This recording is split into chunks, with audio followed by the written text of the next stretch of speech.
Hello friends, இது Sunday மதியம் எடுத்த வீடியோ. இன்றைக்கி மதியம் லஞ்சுக்கு ஆட்டு குடல் தான் வாங்கிட்டு வந்திருந்தாங்க. போட்டின்னு சொல்லுவாங்கள்ல, அது வந்து மதியம் கிரேவி தான் பண்ண போகிறேன். நான் சொல்கிற மெத்தட்லேயே செஞ்சிங்கன்னா அந்த ஸ்மெல்லெல்லாம் எதுவும் இல்லாமல் சூப்பராக இருக்கும். கண்டிப்பாக ட்ரை பண்ணி பாருங்கள், ரொம்ப டேஸ்ட்டாக இருக்கும். எனக்கு வந்து ஆட்டு குடல் க்ளீன் பண்ண தெரியாது. கடையிலேயே சுத்தமாக க்ளீன் பண்ணி வாங்கிட்டு வந்துட்டாங்க.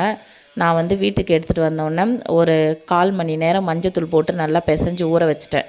அதுக்கப்புறம் ஒரு 6-7 தடவை வந்து பச்சை தண்ணி ஊற்றி வாஷ் பண்ணி விட்டுட்டு கடைசியாக நல்லா கொதிக்கிற தண்ணி ஊற்றி ஒரு 10 நிமிஷம் ஊற விட்டு அதையும் கழுவி எடுத்து குக்கரில் சேர்த்து தேவையான அளவு தண்ணி, கொஞ்சமாக மஞ்சத்தூள், உப்பு போட்டு 4 விசில் விட்டு இறக்கியாச்சு. இதுக்கு வந்து ஒரு மசாலா பொடி அரைச்சிக்கலாம். அதுக்கு 1 ஸ்பூன் சோம்பு, 1/2 ஸ்பூன் சீரகம், 1/2 ஸ்பூன் மிளகு போட்டு நல்லா ஒரு ட்ரை ரோஸ்ட்டு பண்ணி பொடி பண்ணி வச்சுக்கலாம். தாளிப்புக்கு ஒரு வானலில் 1/2 ஸ்பூன் நல்லெண்ணெய் சேர்த்து 2 வெங்காயம், 2 தக்காளி, ஒரு பச்சை மிளகாய் நல்லா சேர்த்து வதக்கிட்டு கொஞ்சமாக கருவேப்பிலை, தேவையான அளவு உப்பு, 1 ஸ்பூன் இஞ்சி பூண்டு பேஸ்ட்டு போட்டு பச்சை வாசனை போகிற அளவு நல்லா வதக்கி எடுத்துகிட்டு 1 ஸ்பூன் கரம் மசாலா, 1/2 ஸ்பூன் குழம்பு மிளகாய் தூள் சேர்த்து நல்லா பச்சை வாசனை போகிற அளவு வதக்கிட்டு நம்ம வேக வச்சுருந்த ஆட்டு குடலை வந்து தண்ணியோடு அதில் சேர்த்துட்டு நல்லா கலரி விட்டுட்டு தட்டு போட்டு மூடி வச்சிடலாம்.